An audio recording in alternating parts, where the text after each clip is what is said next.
Very good evening Sharebaz family. আজকে 20 মে, আজকের post market অ্যানালিসিসে আপনাদের সকলকে স্বাগত জানাই।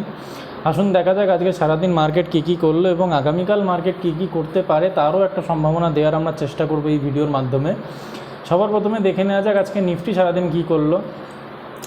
নিফটি যদি আমরা দেখি লাস্ট এক সপ্তাহ বা তারও বেশি সময় ধরে নিফটি কন্টিনিউয়াসলি ইনডিসাইসিভ ক্যান্ডেলস মার্কেটে ফর্ম করে যাচ্ছে।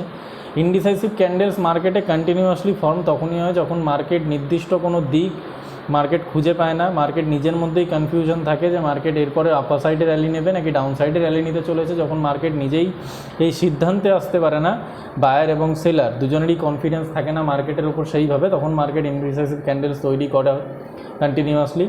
তবে এইখান থেকে প্রবাবিলিটি আছে মার্কেটে একটা ছোট্ট কারেকশান নেওয়ার। ছোট্ট কারেকশান যদি নেয় মার্কেট, অল মোস্ট প্রবাবলি মার্কেটের লেভেল থাকবে সেই কারেকশানের পিছনে 23,200 লেভেলটা। এবং যদি আমরা ছোট টাইম ফ্রেমে দেখি এবং কালকে মার্কেট কি করতে পারে তার উপরে একটা ওভারভিউ আমরা নেওয়ার চেষ্টা করি, তাহলে আপনারা যদি দেখেন এখানে সুন্দর একটা ট্রেন্ড লাইন আপনারা দেখতে পাচ্ছেন।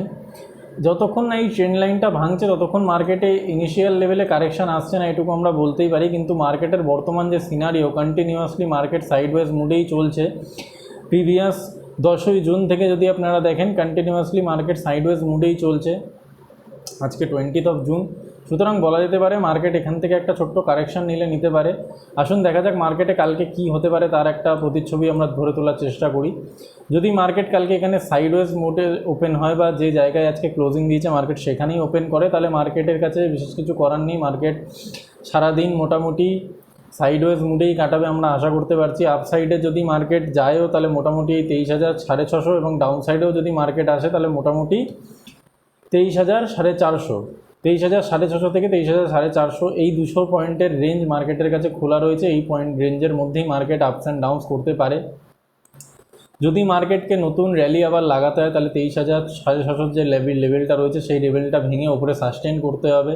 এবং যদি নিচের সাইডে ডাউন সাইডেও আসতে হয় মার্কেটকে তাহলে 23,450 লেভেলটাকে ভাঙতে হবে। এই মুহূর্তে মার্কেটে বাইং করে কাজ করা উচিত নয়। যদি কেউ সেলিং করে কাজ করতে চায় তাহলে সে সেলিং করে কাজ করতে পারে। মার্কেটে বাইং করে কাজ এই মুহূর্তে একটু রিস্কি হতে পারে, যেহেতু থিতারিকের প্রভাব রয়েছে আপনারা সবাই জানেন। ওকে, চলুন দেখে নেওয়া যাক স্টক স্পেসিফিক। আপনারা প্রত্যেকেই জানেন আমরা আপনাদের জন্য প্রত্যেক দিন একটা করে নতুন স্টকস নিয়ে আসি। আজকেও নিয়ে এসেছি আপনাদের জন্য স্টক। সেই স্টকসটার নাম হলো ভোডাফোন আইডিয়া। ভোডাফোন আইডিয়া যদি আপনারা দেখেন সবাই তাহলে দেখতে পারবেন মাত্র 16 টাকায় ভোডাফোন আইডিয়া ট্রেড হচ্ছে। সুতরাং যখন টাকাটা 16 টাকা তখন একটা লোভনীয় প্রাইস আমরা বলতেই পারি। ম্যাক্সিমাম রিটেলাররা খোঁজে সবসময় পেনি স্টক বা কম দামের স্টক, যদিও পেনি স্টক অ্যাকচুয়ালি কম দামের স্টক মানে পেনি স্টক নয়। পেনি স্টকের অ্যাকচুয়ালি থিওরিটা আলাদা রকম, সেটা অন্য কোনো একদিন আমরা এক্সপ্লেন করব কোনো একটা ভিডিওতে। তবে যেটা বলছিলাম, ভোডাফোন আইডিয়ার যদি চার্টটা আপনারা দেখেন, ডেলি চার্টে দেখবেন খুব সুন্দর একটা কাপ অ্যান্ড হ্যান্ডেল বানিয়েছে এবং এক্স্যাক্টলি হ্যান্ডেলটা রয়েছে প্রিভিয়াস রেজিস্ট্যান্সে। সুতরাং এই হ্যান্ডেলটা মার্কেট ব্রেক করতে পারে, করার সম্ভাবনা রয়েছে এবং মার্কেটে ভলিউমও এসছে ইমিডিয়েট বেসিস। যদি আপনারা দেখেন, যদি এই চার্টটা আমরা উইকলিতেও নিয়ে যাই তাহলে উইকলিতেও আপনারা দেখতে পারবেন মার্কেটে প্রচুর পরিমাণে ভলিউম ইনক্লুড হয়েছে এবং প্রাইসও কন্টিনিউয়াসলি আপার সাইডে মুভমেন্ট দেখাচ্ছে এবং এক্স্যাক্টলি তার প্রিভিয়াস রেজিস্ট্যান্সে এসে দাঁড়িয়ে আছে। যদি এই রেজিস্ট্যান্সটা ভাঙে তাহলে ইয়েস ব্যাংকের ইনিশিয়াল লেভেলে যে টার্গেটটা, ভুল বলে দিয়েছি, যে টার্গেটটা আসছে আমাদের ভোডাফোন আইডিয়াতে, ভোডাফোন আইডিয়ার প্রথম টার্গেট আমার চলে আসবে অলমোস্ট 26-27 টাকার লেভেল। সুতরাং 16 টাকা থেকে 27 টাকা মানে 11 টাকা, অলমোস্ট 70% প্রফিট করার সম্ভাবনা রয়েছে। আপনারা চাইলে স্টাডি করতেই পারেন। এটা বাইং বা সেলিংয়ের ওপর ভিডিওটা নয়, ডিসক্লেমার দিয়ে রাখলাম। স্টাডি পারপাসের জন্য আপনারা চাইলে ভোডাফোন আইডিয়া নিয়ে স্টাডি করতে পারেন। সো গাইজ, আজকের ভিডিওটা এইটুকুই থাক। দেখা হবে আবার আগামীকাল নতুন একটা পোস্ট মার্কেট অ্যানালিসিস ভিডিও নিয়ে এবং নতুন আরও কিছু স্টকস নিয়ে। Thank you guys.